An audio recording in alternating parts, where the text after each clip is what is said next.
أعوذ بالله السميع العليم من الشيطان الرجيم بسم الله الرحمن الرحيم الحمد لله رب العالمين والعاقبة للمتقين ولا عدوان إلا للظالمين والصلاة والسلام على عبده ورسوله محمد وعلى آله وصحبه ومن اتبعهم بإحسان إلى يوم الدين.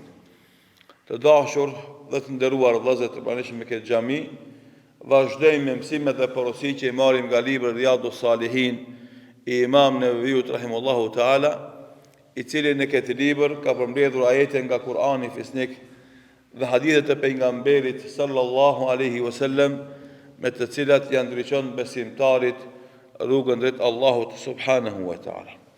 Edhe sot jemi me hadithin 655 me radhë, që nga fillimi i librit, hadithi i tretë në këtë kapitull, ku Imam Neveviu rahimahullahu taala thot: "Wa an Aisha radhiyallahu anha qalet sami'tu Rasulallahi sallallahu alayhi wa sallam yaqulu fi bayti hadha Allahumma man waliya min amri ummati shay'an fashaqqa alayhim fashquq alayhi wa man waliya min amri ummati shay'an فرفق بهم فارفق به رواه مسلم." Në rëfen Imam Neveviu rahimahullahu taala dhe thot, në rëfen Aisha radiallahu anha, e cila thot, kam dëgjuar pejgamberin sallallahu alaihi wasallam në shtëpinë time duke thonë: "O Allah, kushdo që merr përsipër të qeverisë me ummetin tem, e ja vështirëson atij jetën, vështirësoj ati jetën. E kushdo që e merr përsipër qeverisjen e ummetit tim dhe sillet but me ta, sillu but me ta." Këtë hadith e transmeton Imam Muslimi në Sahihun e tij. Na kemi kalu disa mexhlise në shërimet që dalin nga ky hadith i pejgamberit sallallahu alaihi wasallam, dhe na ka met edhe një pjesë që mendova se nuk është mirë me e anashkalu dhe me te i kalu, por ja vlen për të ndalë edhe në këtë pjesë, edhe këtë mësim, me cilën përfundojnë mësimet dhe porosit që dalin nga ky hadith, që kjo lind nga nevoja se kemi nevojë na për këtë edukat, për të cilën flasin dietarët në sharimin e këtij hadithi të pejgamberit sallallahu alaihi wasallam. Besimtari në përgjithësi, e hoxha në veçanti, dhe ai që merret me thirrjen e njerëzve në Islam, duhet me pas cilësinë e butësisë me vete. Duhet me pas përdëlles, duhet me pas kujdes për tjetrin, me qenë i afërt, i lehtë, me tregu breng për gjendjen e tjetrit, kujdes për hallin e tij, me mundu të gjitha format mja sjell të mirën ati në jetën e tij. Njerëzit jo çdo herë e mirë kuptojnë qëllimin e këshillës tone. Njerëzit jo çdo herë e mirë presin ndërhyrjen tone, intervenimin tan, urdhërimin apo ndalesën tone që va bën atyra. Kur vin xhamati në xhami, edhe qohet hoxha me fol, jo të gjithë ata kanë ardhur me marr porosi. Jo të gjithë ata kanë ardhur me ndëgju gjëra të dobishme për imanin e tyre. Jo të gjithë ata kanë ardhur të përgatitur që të pranojnë urdhrin e hoxhës për ka e mira e ta zbatojnë atë, apo ndalesën e hoxhës nga e keqja të largohen prej saj. Se njerëzit janë grada të ndryshme në kuptimin e fesë dhe zbatimin e fesë. Dikush e ka të sinqert edhe kuptimin edhe zbatimin e fesë. Dikush e ka të thellë edhe kuptimin edhe zbatimin e fesë. Dikush e ka si përfaqësor edhe kuptimin edhe zbatimin e fesë. Pra njerëzit janë grada. Dikush e ka për një me, dikush e ka, do thot, angazhim ditor pa vlerë, pa rëndësi. Thjesht, ku janë shumica, jam edhe une. E tash, nga kjo piknisje e njerëzve në kuptimin e fesë, edhe zbatimin e fesë, edhe jetesën me fe,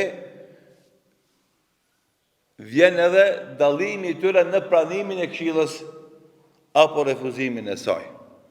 Pranimin e këshillës me zemërgjerësi apo refuzimin e saj me ashpërsi. Pranimin e këshillës me qëllim për të përfituar prej asaj këshille dhe refuzimi i këshillës duke menduar se ai nënçmohet nga kjo këshillë. Andaj shpesh herë ka ndodhur hoxhallarëve momentin që ata e këshillojnë xhamatin me një këshillë, dikush mu i dhënë. E dikujt me ngel hatri. Edhe ai me të qortu pastaj, ai me të akuzu apo me fol kundra teje. Edhe çka ndodh? Një angazhim i joti për ta ndryshuar gjendjen e atij për ka e mira dhe për ta larguar atë nga e keqja, shkakton një revolt. E kjo revolta tek ai shkakton një manifestim të pakënaqësisë së tij, qoftë duke treguar ai vetë kundër hoxhës, apo duke bë fushat në një pjesë të njerëzve që ai ka ndikim dhe autoritet kundër atij hoxhe. Edhe kur vjen lajmi te hoxha, te thirrsi, te tavexhiu, te prindi, për këtë reagim të pamatun, të pahishëm, të pasakt, që e bën xhamati i cili nuk ka kuptuar qëllimin e ndërhyrjes tonë, urdhërimit të ndalesës tonë, mundesh aty mu nervozu. Mundesh aty mu idhnu. Edhe reagimin e tij të gabum me ballafaqu me reagim tonin të gabum.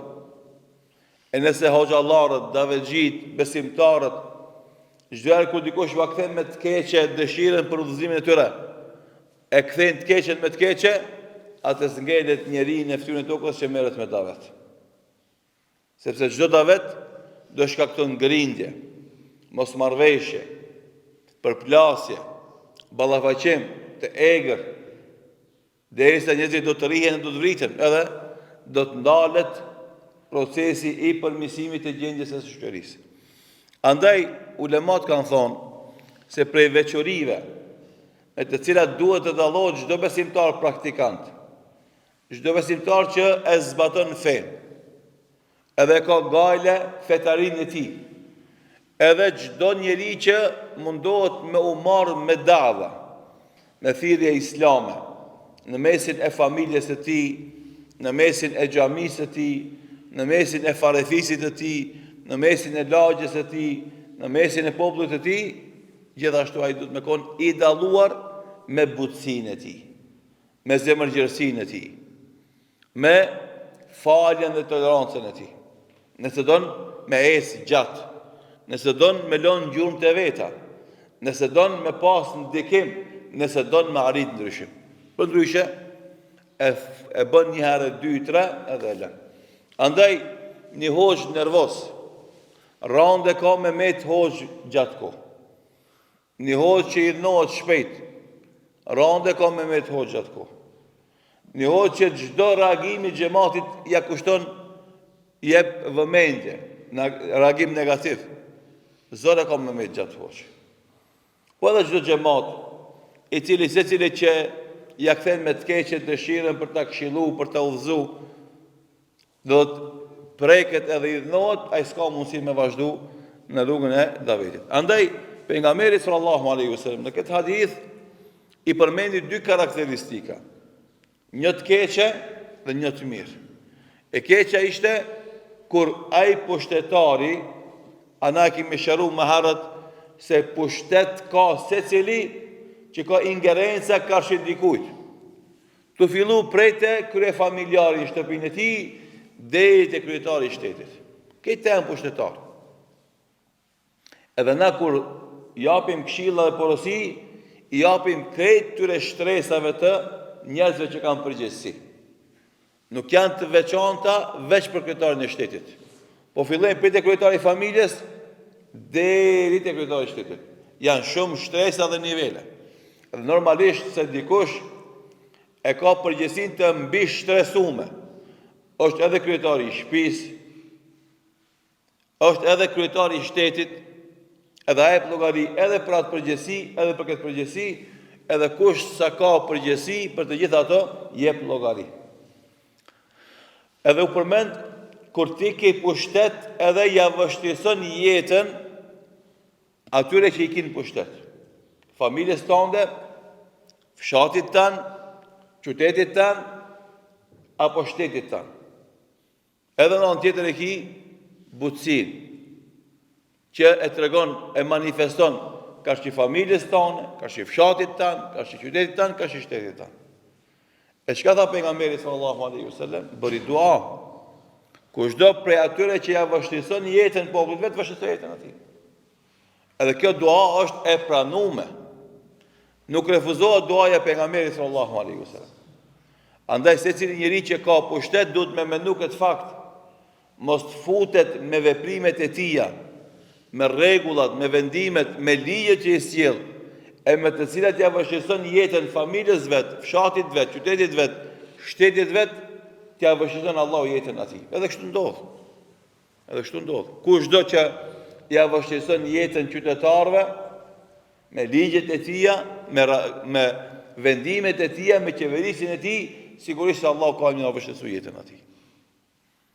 E kuptojmë, nëse kuptojmë është mohabet tjetër. Ama se jetë e tij ka me qenë e vështirë, kjo s'ka dilemë. Edhe tjetra, kushdo që ka pushtet ndaj dikujt, edhe sillet but, edhe kujdeset që t'jesin ata në rahatin, komoditet, sigurisht se Allahu ka më dhënë edhe aty në rahati dhe komoditet. Edhe kjo dua nuk kthehet. Andaj, farafaqa bihim, farfuq bihi. Edhe tregon butësinë ndaj tyre, sillet but me të o Zot. Pejgamberi sallallahu alaihi wasallam për me treguar rëndësinë e butësisë, e përdallësës, dhe këtë hadith e kemi treguar na që më herët dhe kemi dhënë sharimet e duhura mbi të, mirë po tani e përdorim për me potencu këtë fakt që muslimani duhet me qenë i butë ndaj njerëzve, sidomos kur është në pozitë të pushtetit.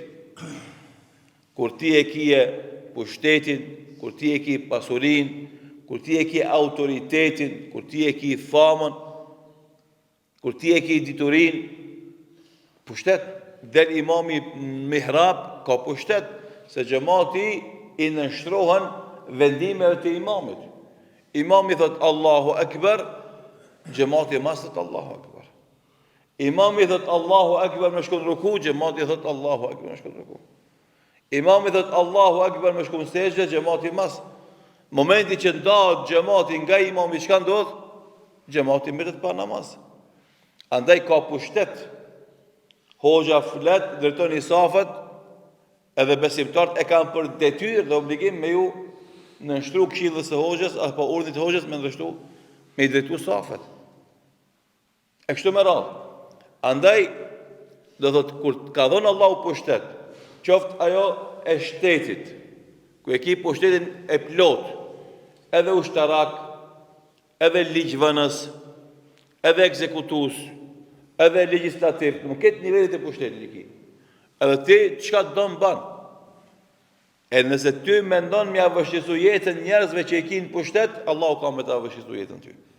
Ama nëse ti e ke marrë këtë pushtet, edhe mundohesh me shfizu maksimalisht për të letu jetën atyre, atër Allahu ka me të letu jetën tonë dhe ka me të, ka mu sjell me ty me butësi, ashtu si kurse sjellësh ti me popullin tonë.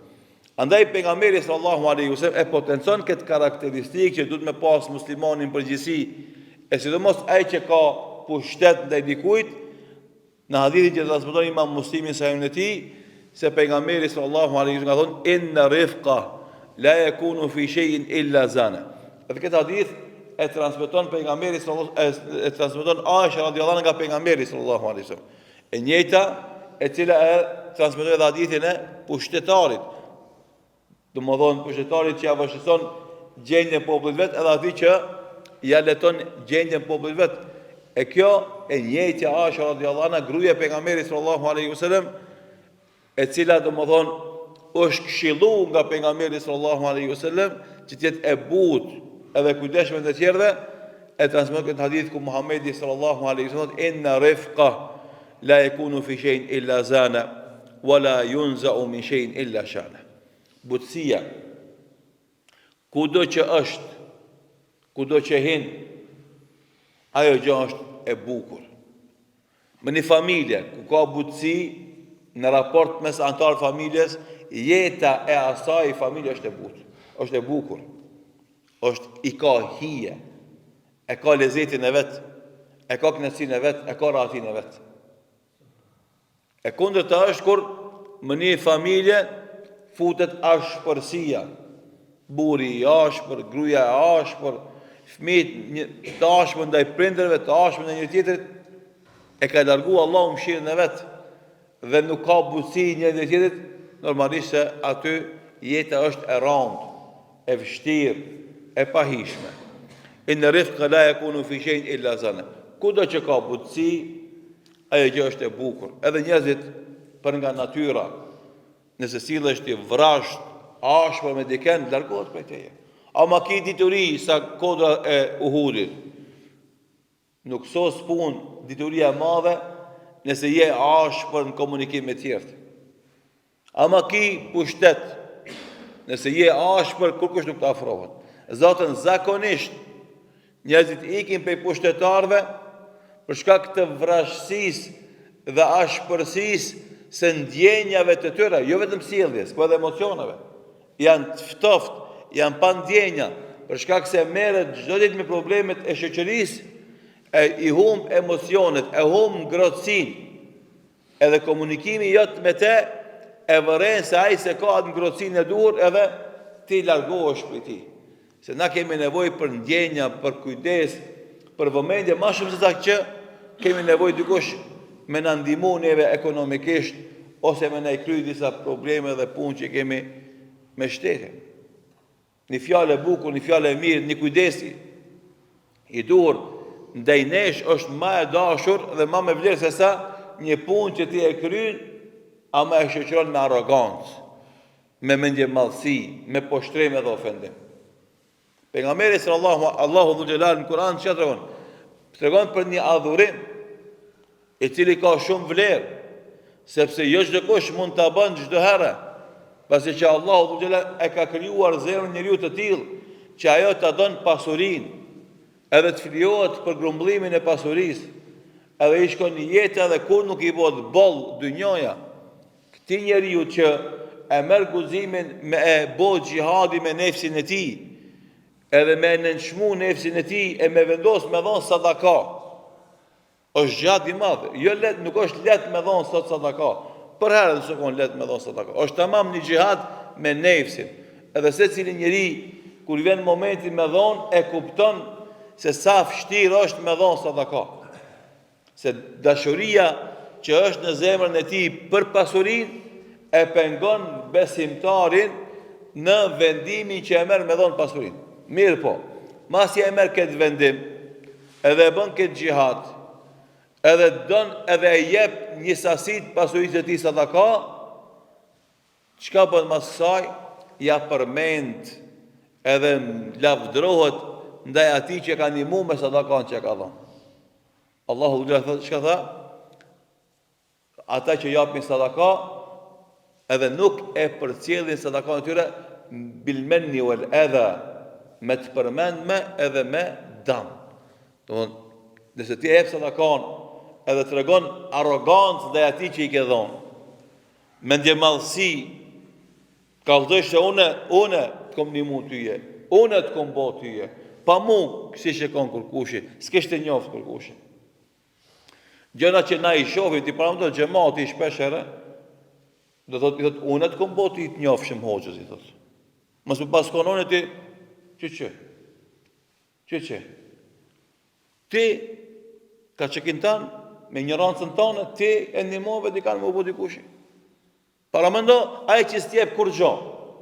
Shpesh herë e merr guzim me thon unë u bona sebeb, u bona ti dikush. Po ai që jep atë sa ka drejt ai me thon se unë u bona sebeb që jeti dikush. Ama Allahu xhelal edhe atë ignorantin që shpesh herë i litet meja me thon që unë të bona dikush.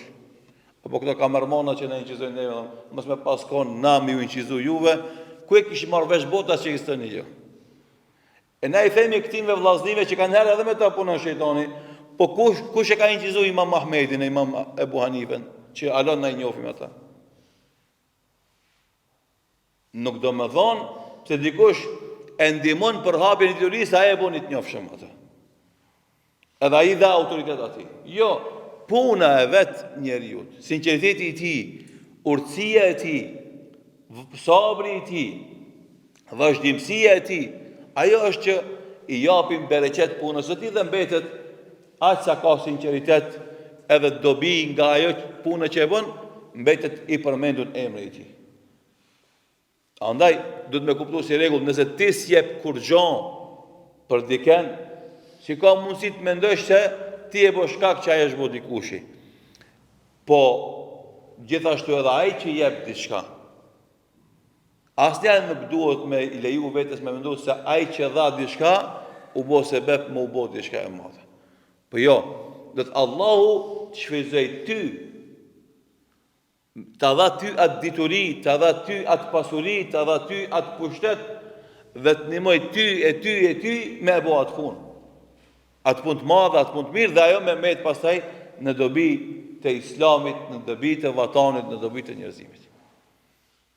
Edhe sadakan që ti e jep, thotë Allahu i madhëshëm, mos e përcjellni atë bilmenni vel edha, me të përmendme, me arrogancë, me une, isha që e bona e dhash, edhe me dam, në më thonë pas saj, me humë shpëblimin e saj. Për këtë shkak, do thotë, kur kemi parasysh në raportet tona me zvete, duhet mu mundu se cili të din vlerën e tjetrit tek aj. Unë të di vlerën tënde, kontributin tanë në këtë mezhlis të hajrit. Ti të dish vlerën teme, kontributin tem në këtë mezhlis të hajrit, edhe se cili le t'ja din tjetrit për aq sa kontribon një punë të madhe dhe një punë të marë. Kjo është obligim i muslimanëve njëri me tjetrin, që kemi ndjenja ngrohta, të mos ftohen ndjenja të mendu se unë kanë kontribu ma shumë, e ti ki kontribu ma shumë. Ja thash një ditë dikujt për shokëve në punët e përditshme që i kemi, në jetë shoqërore, në bashkallajk që thuhet. Nëse se cili mendon se mas shumë t'i piketve ka kontribu, e askush ati si ja ka kthy kontributin e ti me të mirë, shumë shpejt prishet ajo bashkësi. Cili është qëndrimi ma i saktë? Ku se cili për neve më një gjemat, më një bashkësi, do mendojmë se na ma shumë i na tu marë për gjematit, se sa i na tu i dhonë gjematit. Atëra gjematit vazhdojnë një gjatë kohë, në shtëpinë tonë. Nëse edhe baba, edhe nona, edhe vllavi, edhe motra, ketë mendojnë se na ma shumë japna se sa marrna. Shumë shpejt vjen dita që lodhet edhe baba, edhe nona, edhe vllavi, edhe motra, për jetës bashkë edhe dhënë ajtë ndami. Se na veç japna kukush për në e kthe. E kështu fillon shejtani me punut për me përçan një xhamat, për me e përçan një familje. Ku secili fillon me mendu se unë po jap më shumë, e ti po merr më shumë. Unë po jap, e s'po marr, e ti s'po jep, e po merr.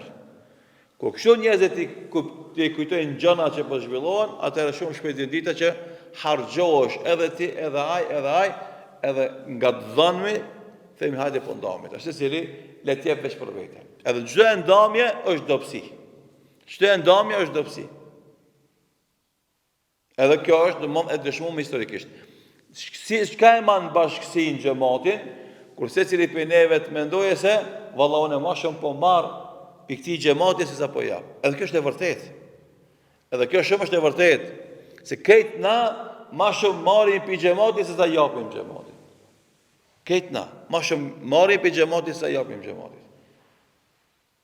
Ama, domosdoshmë nëse ti i bosh ai antar në xhamat i cili veç merr edhe kur nuk jep, jo që ka me të largu dikush me xhamat, ti vetë ki mu largu.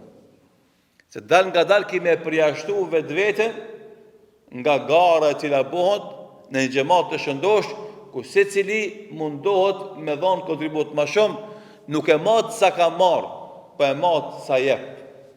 Pse? Sepse shpërblimi nuk e lip prej xhamatit, e as për njerëzve, po shpërblimin e lip edhe e pret për kujt?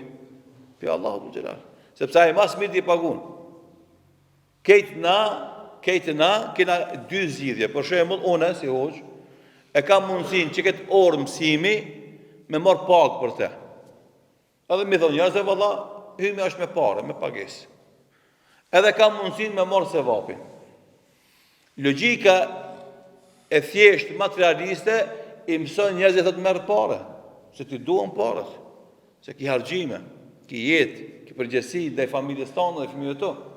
Andaj bën e punën me pare, edhe ta din vlerën, edhe fiton pare. Në anën tjetër thot nefsi, thot ka dalë, ti parët i merr, po si ti mash ato edhe harxhohen. Edhe vlerësimin dhe punës tone paksohet, se thot ta kom pagujt. Këna, se të kom pagujt. Edhe keme kënu, sa të pagujune. Edhe të hub vlera autoriteti. Edhe normalisht pagesa jo çdo herë mund me konë e barazvlefshme me kontributin. Edhe kjo opcion tjetër, pse me li pare për njerëzve, pse me ta pagujt orën, kur ti ka mundësi me fitu diçka që është më e madhe se jo. Edhe na që i flasim, edhe ju që ndëgjoni shpesh herë, nuk e mendojmë këtë punë hiç. Se ka dikush që pagun më shumë se ti e ai e ky, ajo është Allahu dhul xhelal. Edhe kush e pret shpërblimin pi Allahut e vazhdon aktivitetin. Kush e pret shpërblimin pi njerëzve, fillon mos me dalë në xhami si imam, pse si hapin rrogën. Apo si hapin rrogën sa duhet. Edhe del një herë, dy herë, tre herë thot valla, pse edhe thot me të drejtë ndoshta në aspektin e organizimit, po ky xhamat me pas dasht hoxhën ose imamin, ja kishte bajt gale. Si ama ngalen imamit, let nese pa imam. Edhe kjo logjik është logjik materialiste dhe organizative e saktë. Ama na themi ajo që është më e madhe se kjo. Na themi ne duhet me shërby islamin, edhe shoqërinë, edhe xhamatin, na e ditën ata apo s'na e ditën, na e pagujtin apo s'na pagujtin. Pse? Se ka dikush që pagun më mirë. Edhe ka dikush që pagun më shumë. Edhe ka dikush që të pagun atëherë kur ki nevojë më tepër. A njerëzit s'mund t'i di nevojat tuaja.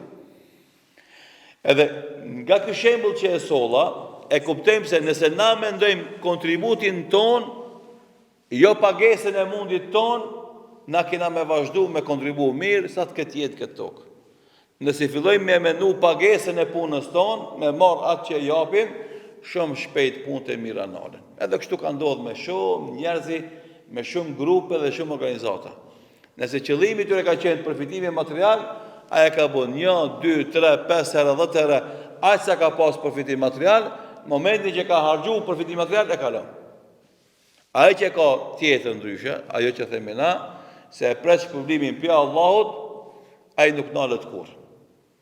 S'është më rëndësi ai dihet vlera, as i dihet vlera. Ai paguhet mundi, as i paguhet mundi. Ai vlerësohet sakrifica apo nuk i vlerësohet. Nuk e ka hiç gale atë. Pse? Se e pret shpërblimin pi Allahut subhanahu wa taala. Ama ajo që është e natyrshme dhe njerëzore është që njerëzit presin prej miqve, shokëve, dashamirëve me tregu respekt dhe kujdes dhe ngrohtësi emocionale ndaj të mirës që ta bën tjetri. Nëse dikush ta ka bënë të mirë, ai pret spaku me thonë Allah shpërbleft. Edhe andaj pejgamberi sallallahu alaihi wasallam i ka mësuar muslimanët me tregu kujdes për mundin e tjetrit. Edhe ka thonë men sana ileikum ma'rufan fakafiu, kush do që va bën një të mirë, kthejani atë, pagujani atë të mirë që va ka bën.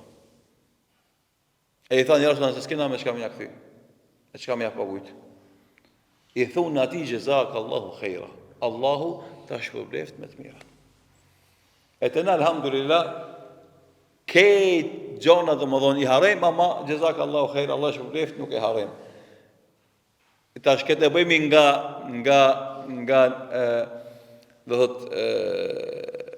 mos kuptimi mirë i gjanave, por realisht me të thonë dikush jazakallahu khair sinqerisht, e më i pranu kjo dua ati është më e madhe se sa çdo pagesë që mundet me të dhonë dikush.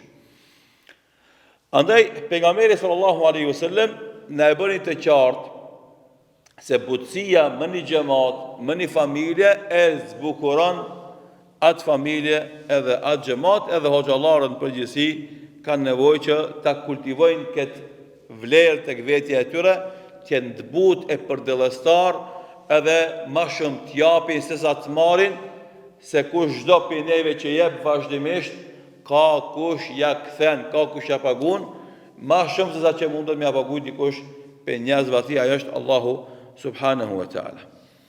Andaj ulemat, kur folin për butësin, të regojnë dhe më thonë se jetë e njerëzve, kur flasin për butësin, nuk do më thonë me qenë i nënshtrum edhe mi dhonë hapësirë tjere dhe me të shkel. Po i butë do më thonë, mi adhonë hakin çdo situate.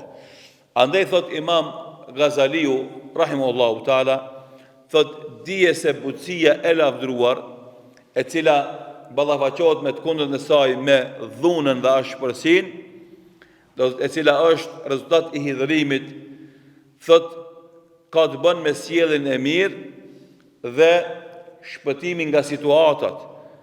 Andaj thot sjellja e butë është rezultat i sjelljes së mirë dhe se nëpërmes kësaj sjellje të mirë njeriu e kontrollon hidhërimin e tij edhe epshin e tij dhe i man ata në maturi, në mesatari, edhe hidhërimin edhe lakmin i man kontroll.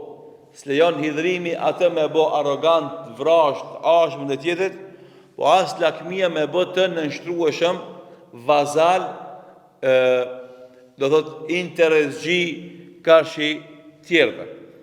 Andaj pejgamberi sallallahu alaihi wasallam e ka lavdru butësinë edhe ka kërkuar për besimtarëve ta kenë butësinë. Sufjan e Thauriu rahimahullahu taala i thot shokëve të tij, a dini çka është butësia për dëllesa? I than ja Eba Muhammed, jo, na ka zot ti, tha kështifin e Sufjan e Thauriu, en tadha al umura mawadhi'aha, që çdo gjë të japish hakin e vet. Ashidda fi mawdhi'aha. Ti jesh i ashpër aty ku duhet më koni i ashpër. I butë aty ku duhet më koni i butë. Do thot, sikur se të japish shpatën aty që meriton shpatën, e shkopin aty që meriton shkopin. Domethënë, kështu ulemat kanë tentuar me tregu se butësia nuk do të thonë me ja leju dikujt me të shkel, e me të nënshmu, e me të ofendu, e me të përbus.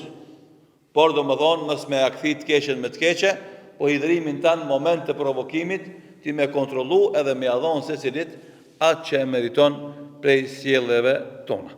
Pra dhe me këtë këshill edhe me këtë porosi edhe me këtë mësim që edham, sot ne realisht i përfundojmë porosit edhe mësime që dalim nga kjo hadith, që inshallah taala në desin e ardhshëm të dalim te hadithi i 4 në këtë kapitull, hadithi 656 që nga fillimi i librit, duke lutur Allahu të na jep dirë të bishme dhe vepra të mira, na jep sinqeritet në fjalë dhe vepra, dhe të na i mundson që të vazhdojmë me këto mësime derisa ta përfundojmë këtë libër e të bëhemi të atill pastaj të zbukurohemi dhe stolisemi me veprimin dhe zbatimin e atyre këshillave që i kanë përmend ulemat në sharimin e këtyre hadithe të pejgamberit sallallahu alaihi wasallam, dhe ashtu si na ka bashkuar Allahu në këtë xhami për të mësuar këto hadithe të pejgamberit sallallahu alaihi wasallam. Allah i madhëshëm në bashkoft me Muhammedin sallallahu alaihi wasallam në Jannatul Firdaus, wallahu ta'ala a'lam, wa sallallahu ala Muhammedin wa akhiru dawana alhamdulillahi rabbil alamin.